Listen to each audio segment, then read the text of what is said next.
Charlie and Harry for having me out here, and Margaret also.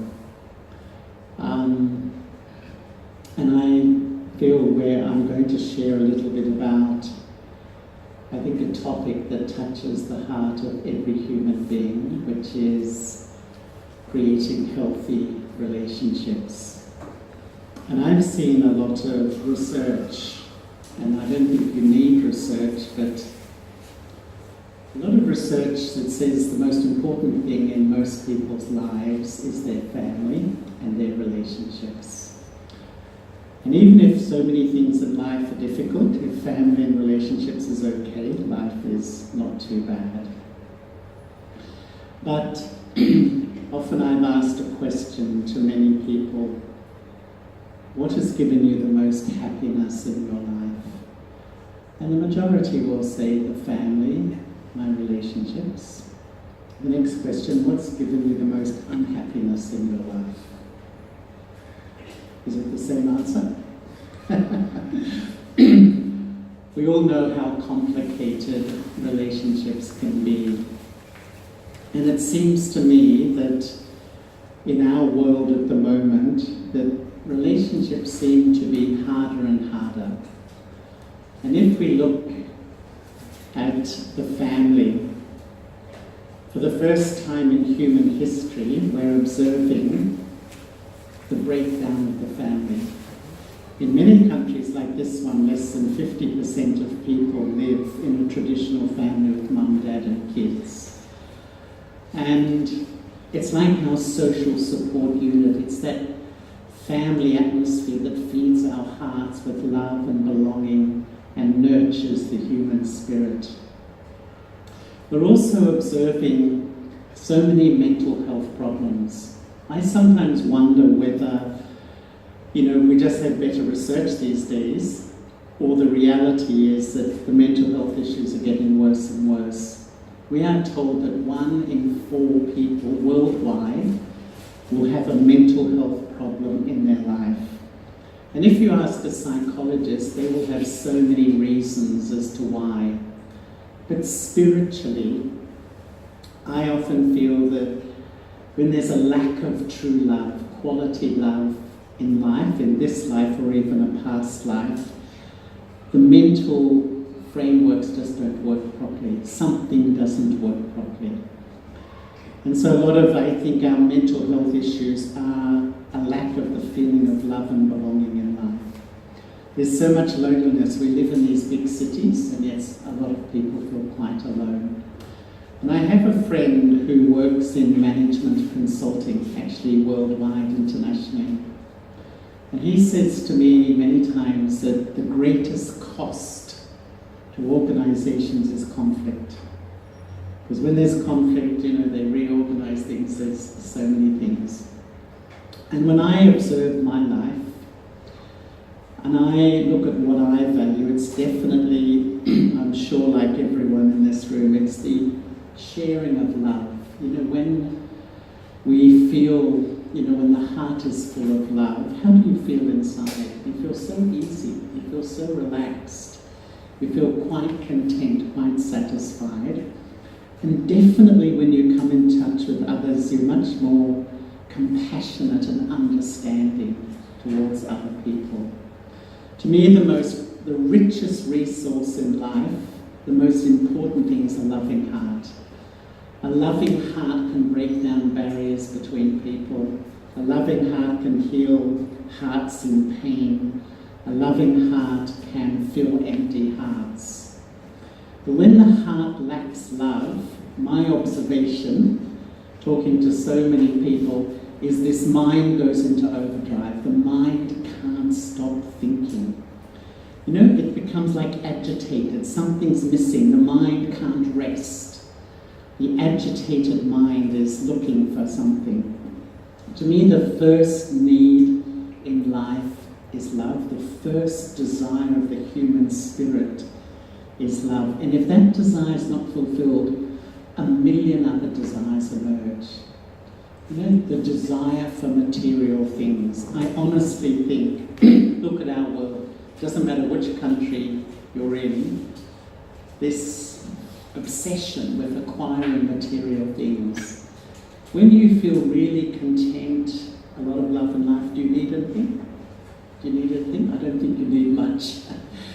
I feel when there's a lack of love, a desire for material things, a desire for recognition, a desire for respect, a desire for this, a desire for that. So many desires do emerge. They just begin to emerge. And I think if you look at your life, what are the signs of healthy relationships? We all know them. To give respect to people, to be kind to people, to listen well, to communicate, to be honest, to be trusting. There's a shopping list, isn't there? We all know them. But what are the signs of unhealthy relationships? We all know those equally well, I think. To be controlling, dominating, to be abusive, to be manipulative, to be dishonest. There's a shopping list of those as well. But I think we're spiritual people. And I think a spiritual person, for me, is more interested in what are the signs in me that contribute to unhealthy relationships. Spirituality is about learning more about myself and improving myself. And in spirituality, I need to look. What is it in me that sometimes, contributes to negative, unhealthy, unhappy relationships? I think some of the signs are when I'm always thinking, you're the problem. I'm always pointing the finger, you're the problem, you're the problem.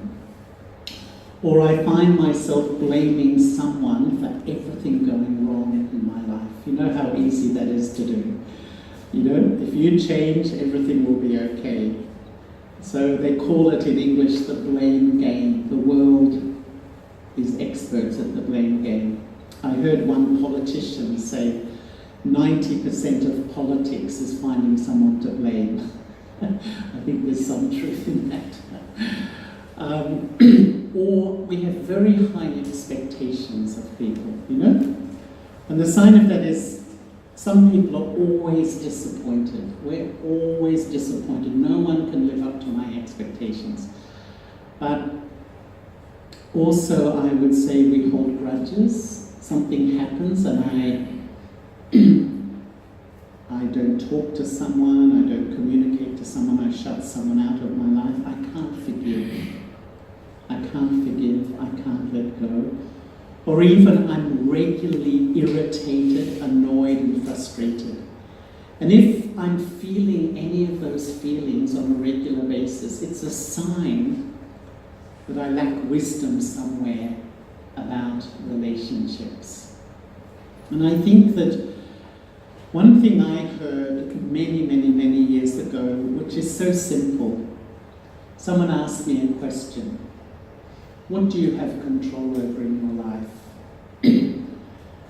And they said, do you have a control over your husband or wife? Anyone here has control over their husband and wife? Can't see anybody. Of course not. Your children? Don't think so. Your parents? Your colleagues at work? Ultimately, what do we have control over? We have control over our thoughts, our feelings, our attitudes, and our behaviour. And actually, we can't control other people, but I can control my reactions to other people. This is spirituality. I can't tell you, we have meditation centres all over the world, Margaret was saying, and so many people come. And I will tell you the main hurt in their life is family situations and relationship situations. And people try constantly to control how other people should be to suit me. I want you to behave in a way that suits me. Will it happen? I don't think so. And yet we seem to bang our head against a brick wall constantly, trying to make it happen. And I think that once I was reading Socrates, you know, the Greek philosopher, he said something like, wisdom is the supreme art of happiness. I feel in this world, for me, a wise person doesn't have a PhD or a master's degree. That's fine. A really wise person remains happy with all the challenges of life. If I can keep myself happy, I think I've got a lot of wisdom. So if I'm unhappy, does that mean I'm ignorant? It's a form of ignorance. And in a way, for me, whenever I'm unhappy in a relationship with my partner, my husband, my wife, my children, a family member, or work, it's a sign that I lack wisdom somewhere. It's a little message from life that maybe I can learn something to improve the quality of my relationship with others. And I think, what wisdom do we need? Because most of us, most of us go to school and university. We learn a lot, it's good. I often think, you hear a lot today, there's 3 layers of wisdom.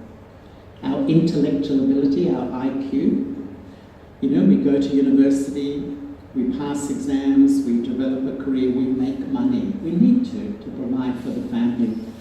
But if I'm in conflict or unhappy, does that wisdom help me? I don't think so. There's emotional intelligence, which is a fancy name for getting on well with other people. And emotional intelligence is really the wisdom to create and sustain rich, loving relationships with people. That's a huge wisdom. My observation is mostly, not always, mothers are quite good at that. And that's where, it's not learned in a classroom, it's an innate ability to understand and read other people.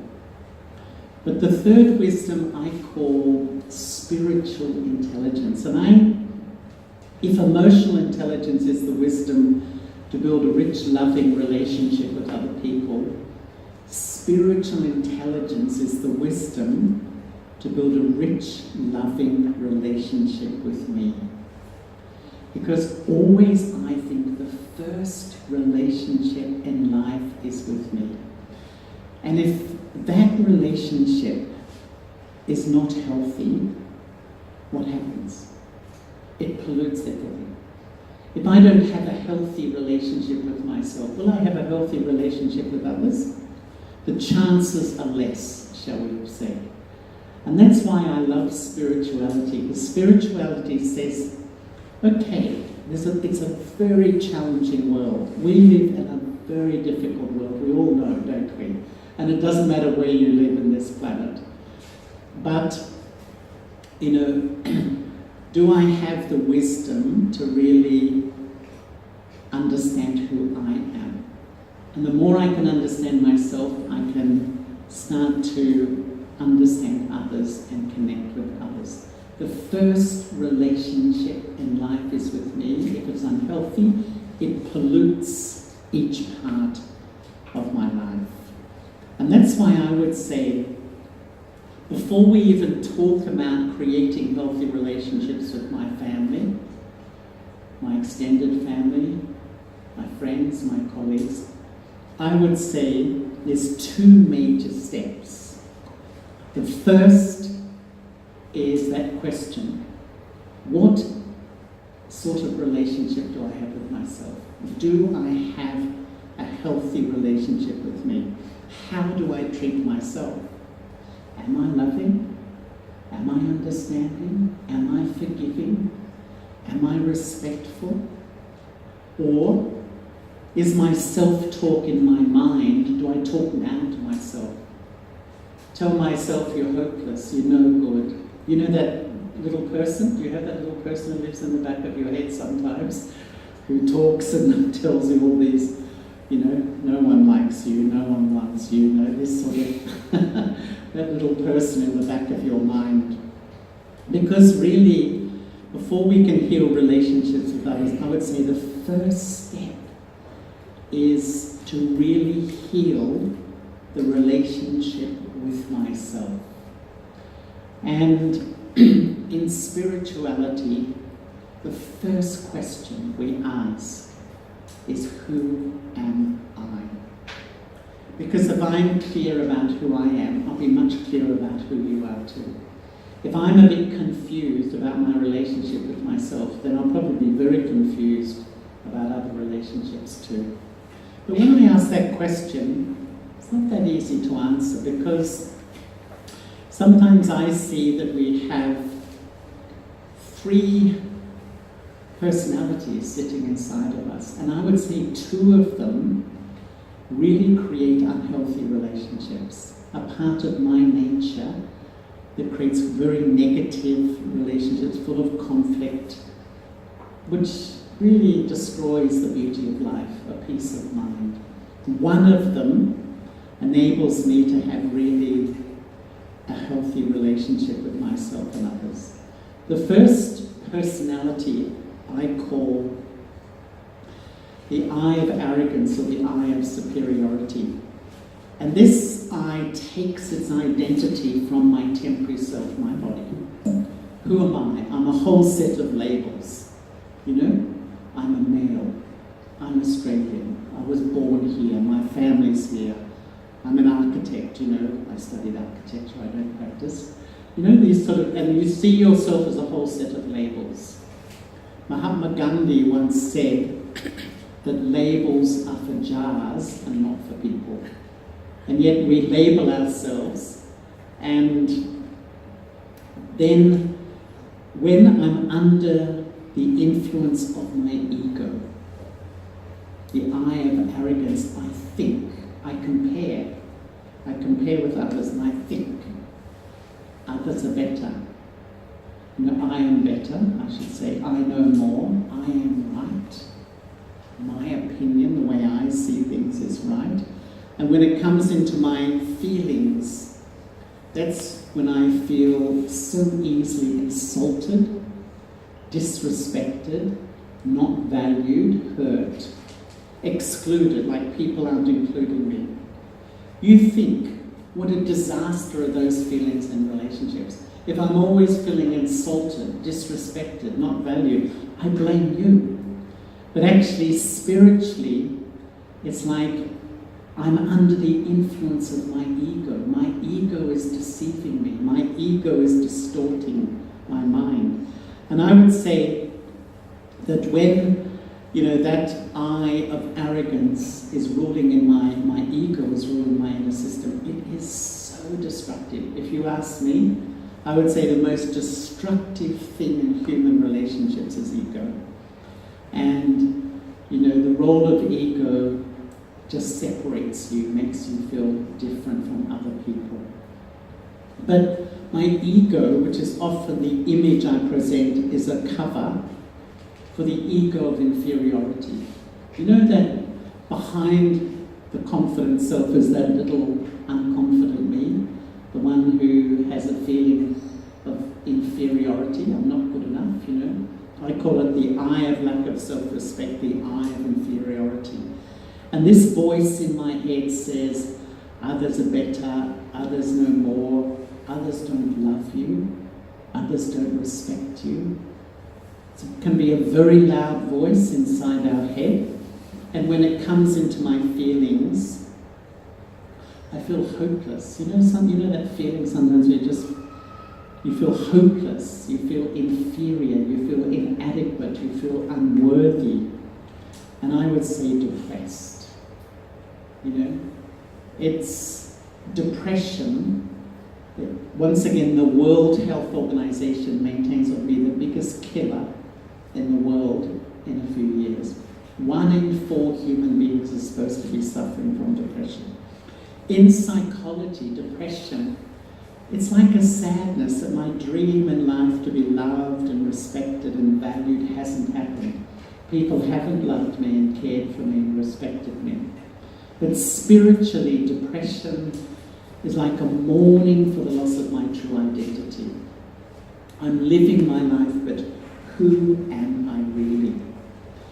And what happens is often You know, this is also a disaster in relationships, because when I wear the spectacles, you know, the glasses of lack of self-respect, it distorts my judgment. And I think you're looking down at me, you're talking down at me, you know? It's actually my lack of self-respect, but I think people don't respect me, people talk down at me. And I'm convinced it's reality. So what happens? One day I'm up, the next day I'm down, you know? One day I'm happy, life is great, and the next day I'm completely unhappy and miserable. It's an exhausting life, actually. Spirituality says the third I would call the original I. This is the permanent self. My ego of superiority, inferiority is born when I think I'm a body. I'm a temporary being. But when I realize that I'm a permanent soul, and the soul is a wonder. The soul, I am the soul. As you know, the soul doesn't have a religion, a culture, a nationality, any of those labels. The soul is eternal. I am the soul. And the soul is a wonder because the soul is just a point. You know, it is so subtle. I, the one listening now, the one watching me, the one who sees through the eyes, hears through the ears, is just a tiny micro point of consciousness that is driving this temporary vehicle. The permanent me, the soul, is driving this temporary me. And in a way, the first step of healing relationships is healing or beginning to have a relationship not with my temporary self, my bodily image, how I see myself and all my labels, but starting to connect with myself as the eternal soul. The soul is eternal, immortal, non-physical. I am the soul. I entered the body in the womb when the quickening begins, and at death the soul continues its journey. My own experience is as you begin to reconnect with your authentic self or your true self, an amazing feeling of calm. You know, you can feel yourself just cooling down inside, calming down inside. It's like coming home to a place inside where you feel really easy, relaxed. The anxiety goes. You know, you take the pressure off yourself to impress people, to look good, to be noticed. You know, all that self-applied pressure. And I begin to really see clearly who I am, and how when I'm under the influence of my ego or my lack of self-respect, it deceives my thinking. And so the first step in creating a healthy relationship is to create a healthy relationship with me and start to reconnect with my true, authentic self. This is actually the first step in meditation. And sometimes I see, you know how today, the more body conscious I am, the more your mind is in overdrive, thinking, can't stop. Even when I could put my head on the pillow at night, the mind is in overdrive, analysing, processing, you know, all that sort of thing. The more you learn who you are and you learn the art of detaching from the temporary self, becoming stable as the soul, the speed of thinking cools down, and we can taste the most precious thing in life, which is inner peace, a peaceful state of mind. All I have to do is reconnect with who I am. I don't have to sit and meditate and think I must relax, I must be peaceful. No. As I know and experience who I am, the automatic byproduct is that your mind will calm down. There is no better investment in the quality of life, I would say. But the second step Once I really reconnect with my true self, and that relationship becomes healthy. The second step, I think, is really finding a source, a permanent source of love. And I've often thought about this. There's three sources of love in life. There's myself, there's God, and there's my family and friends. For most people, there's not a very healthy relationship with me. Sometimes I'm nice to me, but sometimes I give myself a beating. For God, a lot of people have faith in God, but I wouldn't say there's a real feeling of love, true love, a really sustaining love. So my one source of love is my family and friends. And if, let's say there's a death in the family, a major conflict, what happens to me? My whole life goes into upheaval. It's just thrown into chaos. So what is spirituality? Spirituality is strengthening the first two relationships of life. Firstly, developing a healthy relationship with myself as a soul, a loving relationship. And secondly, a loving relationship with God, the Supreme Soul, Paramatma. And the whole second step of meditation is linking myself as a soul with the Supreme Soul. And the image we often have of the Supreme Soul is the image of light. And it's like, I often think the biggest issue, we search for true love. It's natural. The nature of the human soul is to search for true love. We invest our heart in relationships, our family. But there's a huge human dilemma. No relationship is permanent. No relationship is permanent. Whether it's time, whether it's change, whether it's death, whether it's conflict, that relationship will change. And that's why human beings feel so insecure and so fearful. Spirituality says the relationship with God is a real, living, and permanent relationship. And honestly, this is my own experience. When I meditate, I'm not meditating on an image or a concept. I'm actually meditating on a living soul. God is a living, conscious soul that doesn't take birth and rebirth like us. I'm a soul that I've done actions, I reap the fruit. God is a soul that's beyond the influence of action. So if I sit calmly and I connect with this soul that's absolutely unlimited in everything I need, in love, in peace, in power, in wisdom, if once I start to get that connection, and once that relationship is strong, it has an incredible effect on my stability, I would say. And I notice you feel instantly less influenced by other people, their moods and their behaviors. There's a law of life. The more dependent you are on other people, the more you will be affected by them. Have you noticed? You love them sometimes, but other times, you feel very disturbed by certain things. So what happens to your moods? You're up one day, down the next day. And this is where, when the second step of meditation, when this second loving relationship with God, the Supreme Soul, I'm not just sitting believing in a concept. I'm actually connecting with a real living soul. Once I had a friend in Germany, and she was a psychologist, and she did an experiment with a psychologist friend.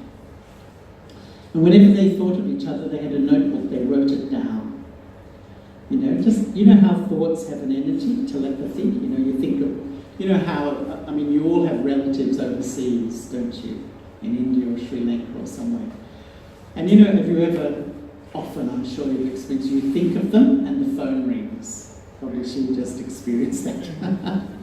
You know how that happens? You think of someone, they walk in the door, whatever. Their thoughts have an energy. And these two did this experiment, and when they compared, they were doing their time, their watches, 70% of the time, when one thought of the other, they noted it down, it was accurate. And so thoughts have an energy. It's the same with God. I'm not just sitting there believing in some religious idea. It's a real link with God. And this gives me a lot of inner power, because when the relationship with me as a soul is healthy, when the relationship with God as the Supreme Soul is there, I have a platform to have good relationships with other people. And I feel probably the first law of healthy relationships to understand is that I am responsible for how I feel. People will be difficult, people will be rude, people will be this and people will be that. But ultimately, I am responsible for how I feel. How do we disempower ourselves? When we say, when you change my life will get better. If you change your behavior, if you change, how long will we wait? Forever? We all know, don't we? So we wait. And then we get in this blame game. And unfortunately, I can tell you, I've taught thousands of meditation courses in many places. And I can't believe, when you scratch the surface, there's some people feel so bitter. They've carried this bitterness and anger and blame a lot of their life. Who is affected most? Me. We can't see. The resentment goes to another, but I'm destroying the quality of my own life.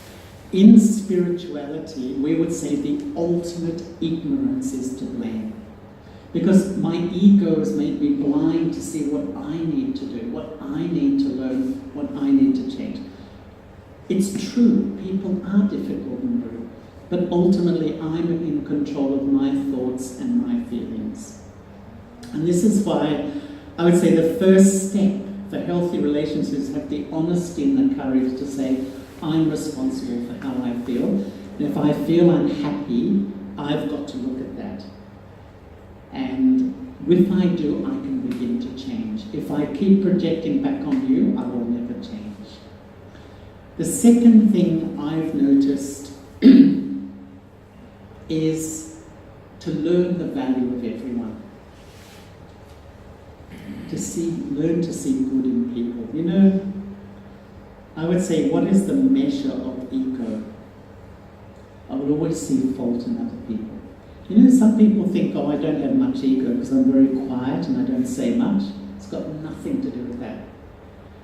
Because if your mind is saying, I don't like what they're doing, I don't like what they're saying, I don't like what they wear, that critical nature, I would say, is a sign of real arrogance. Because all the research says to us, what is relationship?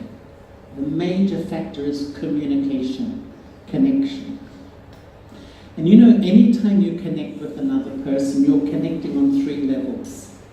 What you say, your face, what they call in modern parlance, body language, and your vibes, your feelings, the energy you get from people. The non-verbal, which is your face and your feelings, has 80 to 90% of the influence. So if you get 2 messages, one is what you hear and one is what you feel, what do you trust? You always trust your feelings. So actually the majority of relationship communication is the vibrations. The vibrations come from what you think. Some people wonder why people don't love me, why people don't come close to me. Because I hold critical thoughts. It's like a barrier that keeps people away. If you want to come close to people, see good in them. If you hold their value in and it's like a child. I often say to parents, the most powerful influence on a child is not what you say, it's what you hold in your attitude. And if your attitude is really loving and caring and they really feel it, that's the most powerful influence from a parent. And so I would say, for me, I know that if a relationship isn't working so well, if I look at my attitude, often I've become overcritical or something negative, and people feel what you hold in your attitude. So learn to see good in people, learn the value of people, and they get that feeling from you. Thirdly, I think to be humble. How can you learn to be humble? You know, you observe in your life people who are loved around you. There's some people who, you know, once one person said to me, they love little children and old ladies, you know, because they have less ego. Not so sure that's totally true all the time. But you will almost, it's proportional. The more humble someone is, the more your heart will go out to them. And it's like, as much as I'm humble, people will respect me. As much as I'm humble, I will be loved and I will be loving. And you know, the nature of humility solves problems. Because that role of ego, you know what ego does? It makes you feel separate. Ego will convince you you don't belong, people don't want you, people don't respect you. And you're convinced in your mind that actually the role of ego is to make you feel separate from your true self, separate from God, and separate from other people. And you're convinced it's the truth. People aren't nice to you, they're not good to you, and all that, but actually it's my own ego playing out. And you know, the more you become self-conscious, the natural thing, your self-respect increases and the ego influence gets less. And it has a huge influence. The next thing I feel often in relationships is to accept difference. Allow people to be different.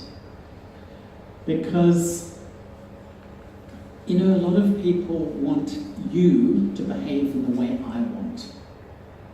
You have to behave in the way I like. And yet people are so different. You know, I have an older brother and his wife. I'm from Melbourne actually originally, but I live in Sydney now. But they have a lot of friends, and they used to go and have parties with their friends. And my sister-in-law often used to say when they were driving home, she used to talk to my brother, his name's Richard. What happened? You know, she likes to sort of say, oh. And he had such a different perception of what happened to her. And sometimes she used to say, Richard, did we go to the same party? Because her perception was completely different from his. They had a very good relationship. But the way she interpreted things was very different from him. That's life. That's life. You know, each message you give to another person, sometimes I think when we communicate, it's like we type up a little email in our mind, you know, press the send button, and it goes into your inbox right here. And you think you understand it as perfectly normal, and yet someone may say, no, I disagree. You know, they react. And you can't believe it. They think it's just something normal, and yet we forget that it will go through your mood, your past life experience, all your filters inside, and every message is distorted by other people in a way. And this is why, you know, I feel one of the most important things in relationships is to accept difference, allow people to be different. A lot of you probably work in the corporate world, and one of the most common corporate trainings for teams is the 4 steps of what they call forming, storming, norming, and performing. So a team comes together, they form. And everyone's very polite because they don't know each other. Oh, hello, you, nice to meet you. You know, friendly. But as we get to know each other, differences emerge. It's normal. It will happen. It's just absolutely normal. There's nothing wrong. But how we resolve those differences, because sometimes people begin to gossip about each other. You know, they polarize into groups. They put one group, they think this. We all know how it happens. And, you know, the movement from storming to norming is one thing. Accepting difference. Allow people to think differently.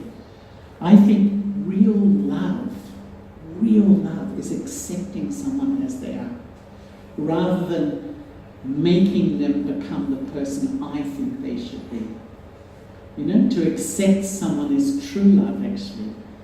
And yet often we're so controlling in our mind that you have to behave or be in a certain way. And you know, it's like selfish. The way you have to behave in a way to suit me. And sometimes, unfortunately, love can be like that.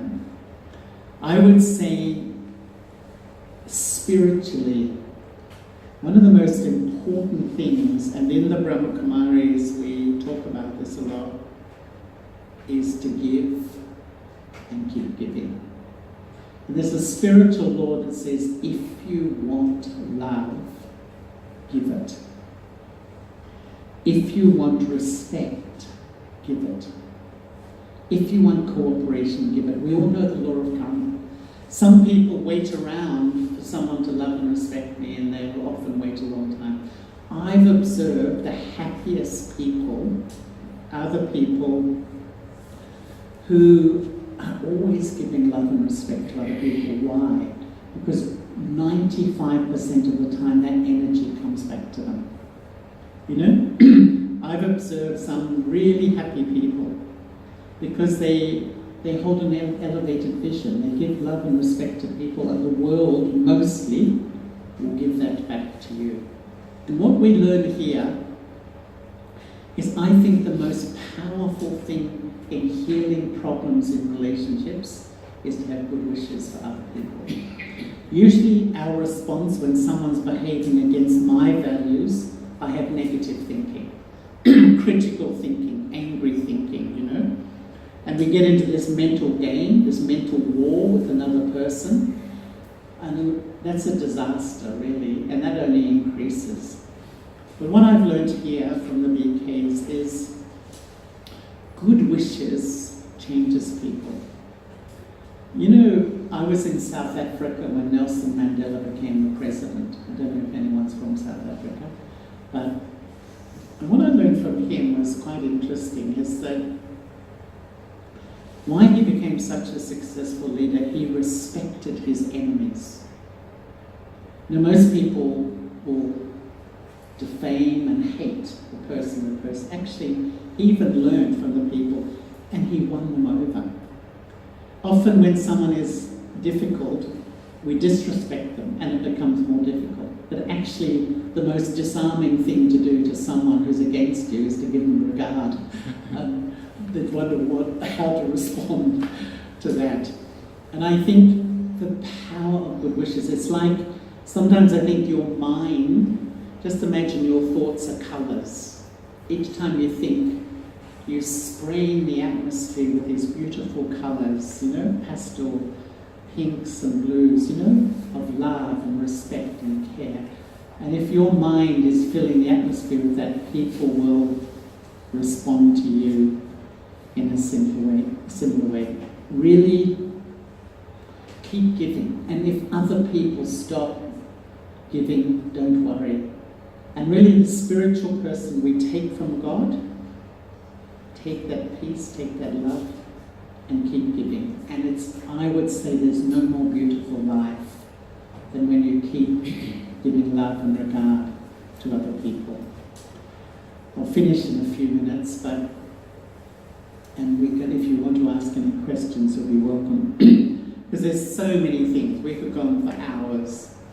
But one thing I've learned talking to so many people too is, in life, to have healthy relationships, We have to learn to let go. Things happen. People make mistakes. People say things wrong.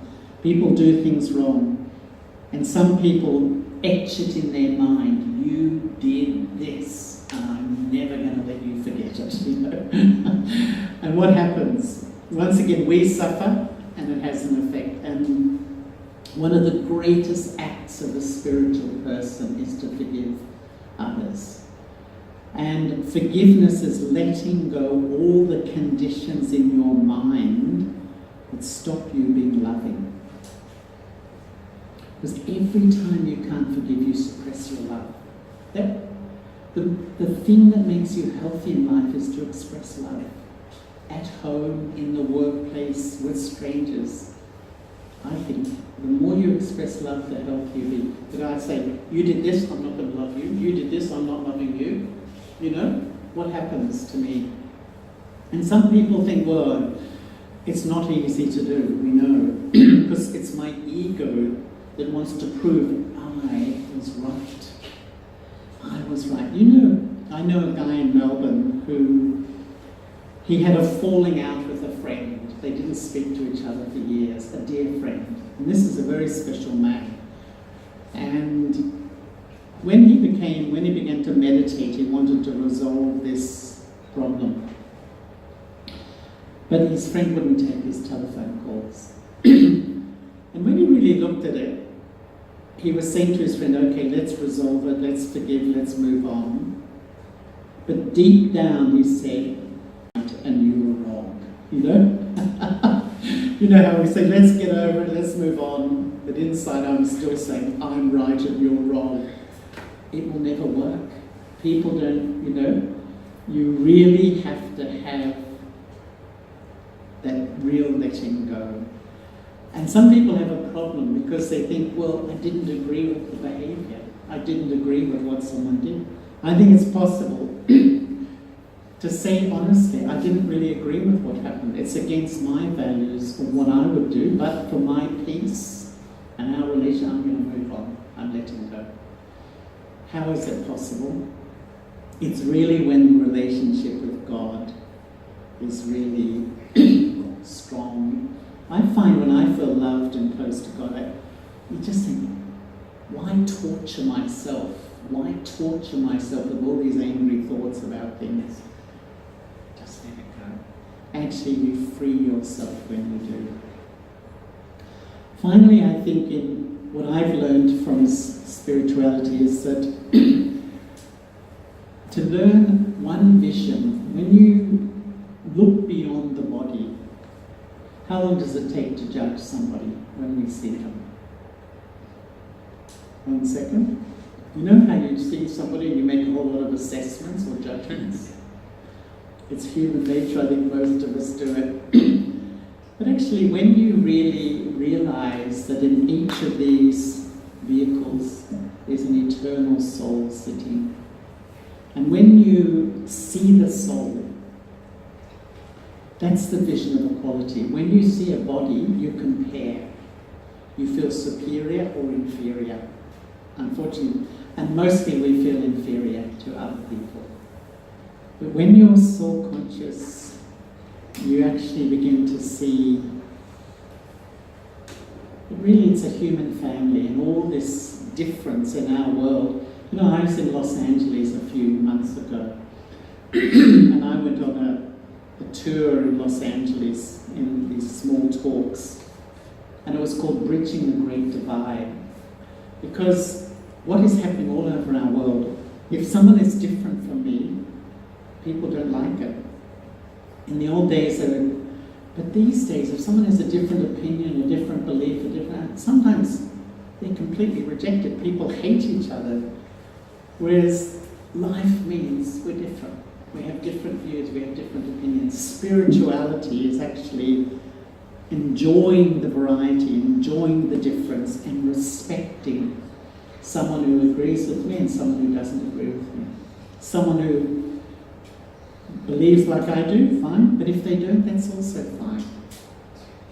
You know, everyone has a right to do what they need to do.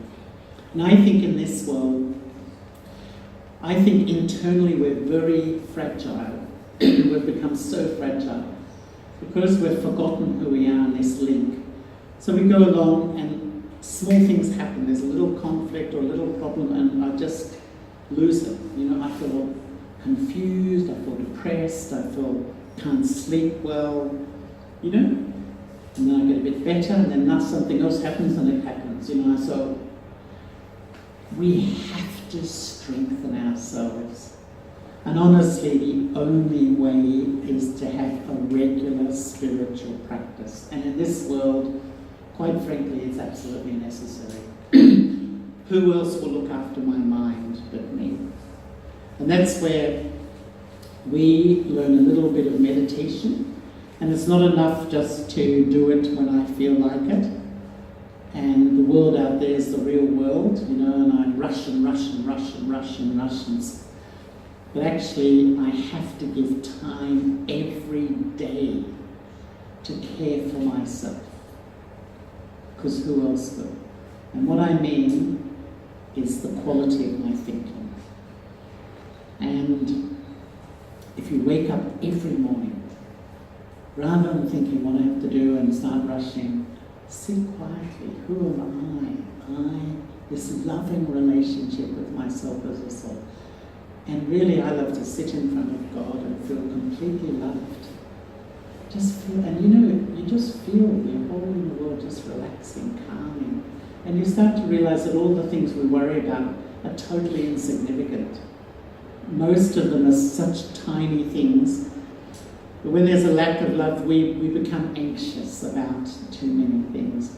And we just calm down. And when I've calmed down and I start to look at life, I start to see it in a more realistic way.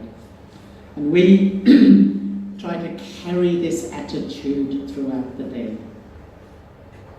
And when you start to practice being self-aware, keeping the connection, meeting others as souls, giving good feelings, watch, the whole flavour of your life becomes better.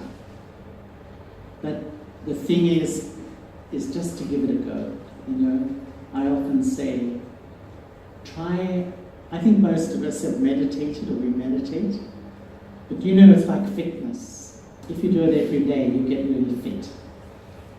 But if you exercise today and forget it for 2 weeks and then exercise for 1 week, you're not going to get fit. I think I've meditated every day for 42 years. I've never missed a day, ever. And I've watched myself. You know, we all have fluctuations, but it's got less and less and less and less and less. And to live a life where you feel a bit stable inside, the ups and downs, the opinions, the attitudes, the behaviours not impinging on you and making you up and down and here and there, it makes life a lot easier. Anyway, I'm going to wind up. And as I said, we're going to have finished with some meditation, but before we do, if any of you would like to ask anything, or most welcome.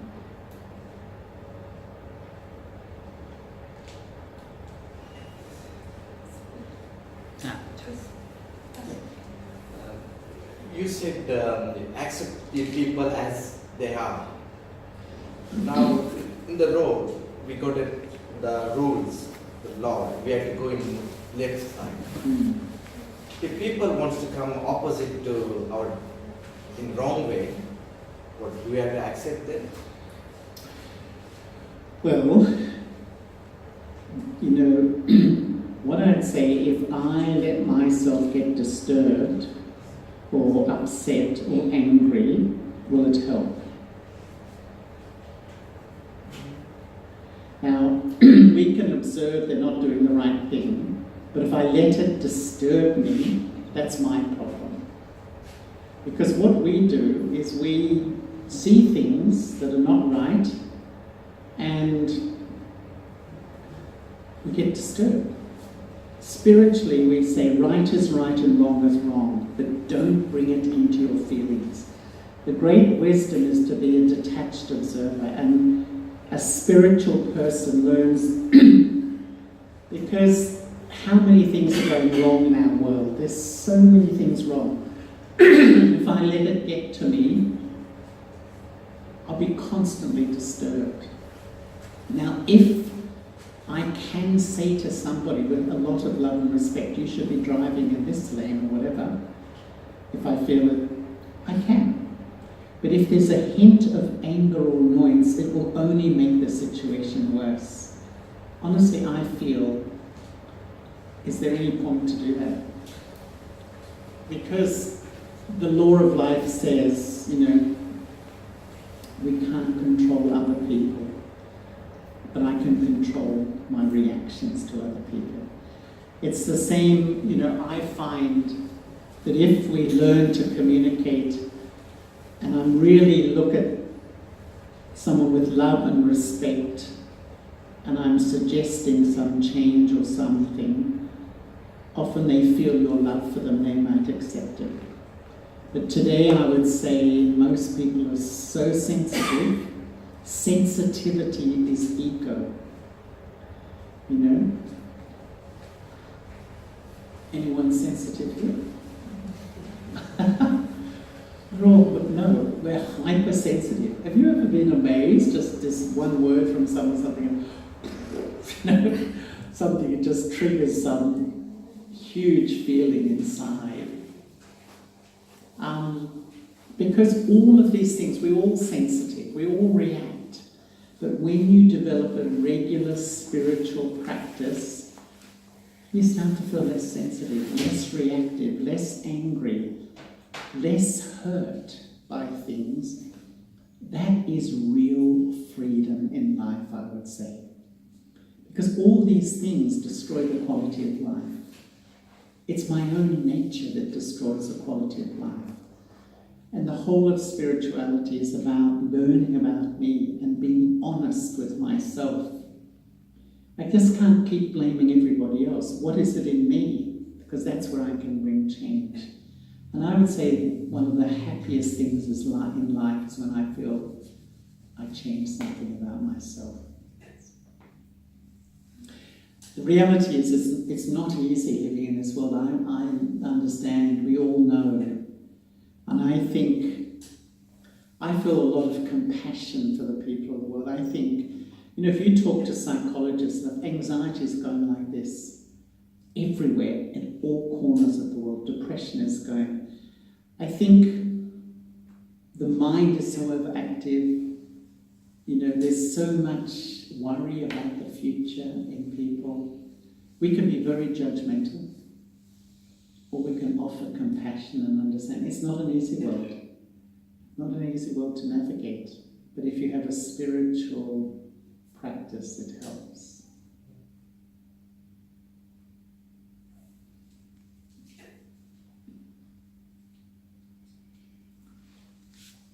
Anyone else who wants to ask something? Can I ask one? You can. What do you say about same-sex marriage? Quite frankly, I have no problem with it at this time. No problem. That means you're going against the nature. The nature got its own, how the, production, we have to go, this is some... You know, I think in this world, we've got 7.5 billion people. People are so different, and, you know, I feel that we can be so judgmental of other people. I think we have to be accepting of people at this time. Because people, you know, they have different faith beliefs, they have different religions, they have different practices, they have different cultures. And if we get too judgmental, and this is unfortunately what our world is becoming like, someone's different from me, they believe something different, or they eat something different, or they're this, you know, people... What drives it, I think, is lack of self-respect. When I have self-respect, I can accept people. And I think, yes, maybe in the original state of the world, these sort of things didn't happen, but in the present state, and when we do a meditation course, and I would recommend you to do it, we talk about the nature of time moving in a cycle. And the way of being, we, the human souls, take birth and rebirth, and they run out of power. And when the human soul has run out of power, it's under the influence of its anger, its ego, its lust, etc. And that's our world. But still, I believe we should have compassion. That's my feeling. We can have compassion, but we have to let them know what's the nature, how it is, working the world. Otherwise, how the population country goes, or the world grows. It'll never be that many. Absolutely my own. I respect. Everyone has different views on these things, But that's what I mean, Unfortunately, in this world, sometimes just having a different view polarizes people, like I was saying about Los Angeles. Since the latest government in that country, people say it's much more polarized, And if people think differently or have a different belief, they want to. Anyway, we all know what our world is like. So, any other questions? Okay, so we have a little bit of meditation now. We're going to have some meditation. I'm going to speak a commentary. And if I could suggest to follow the thoughts, I'm going to ask the boys to sit down, if it's okay. Just to be quiet, if that's okay. And just for a few minutes, just sit really calmly and quietly. Put down phones, our best friends. And if I can just suggest to put a full stop to what you have to do, what's just happening, all the stories, and just listen to the thoughts that are suggested. So,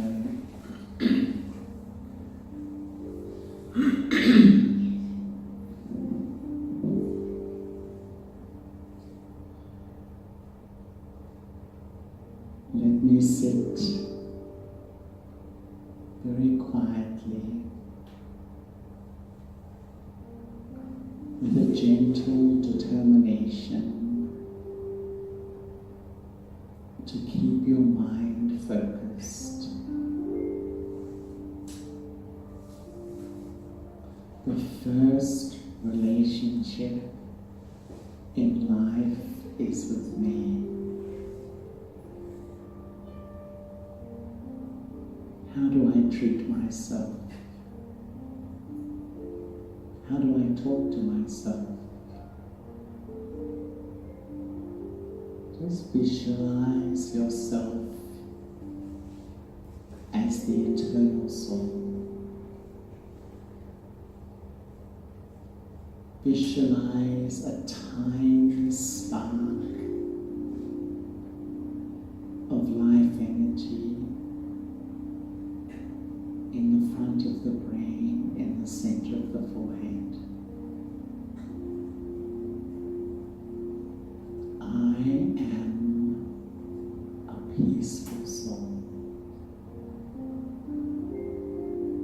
I, the soul, sit here and act through this body, express through this body. But now feel yourself withdrawing, stepping back, and feel yourself just lightly sitting in the forehead, separate from the labels of name, culture, religion, profession. I'm just a peaceful soul. And when I see myself as a soul, my intrinsic nature is to be loving, is to be caring, and is to be kind. Just feel those qualities in yourself. The more you're loving and kind, the more you like who you are.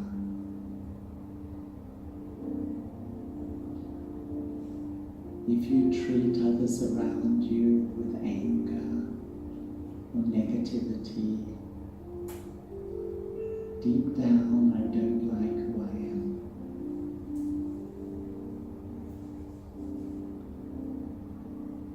In this state of soul consciousness, become like a little child and see the image of God in the eye of your mind. Just visualize a radiant jewel of light, a beautiful light emanating unlimited love. Just keep your vision, your attention to the lover of the soul, the one relationship that's permanent.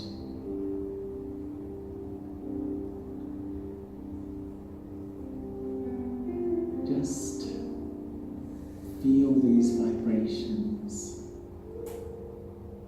Allow yourself to be completely loved. Feel this divine love entering the core of your being. Just feel yourself relaxing, calming. It's like coming home to a sweet place where everything is okay.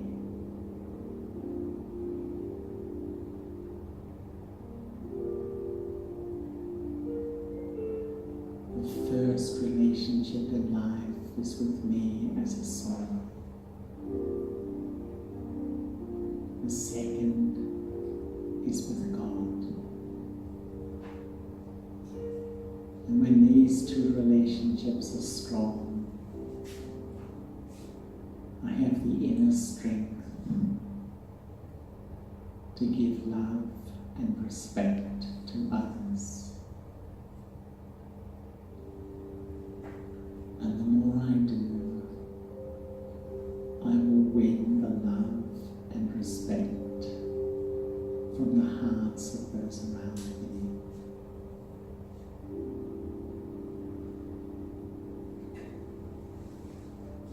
Spirituality helps me create healthier relationships in a natural way.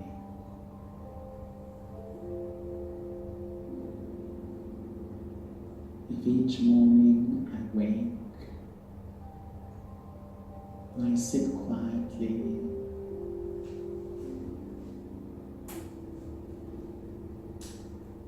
and reconnect with myself as the soul and the Supreme Soul, I will start to experience a change. To meditate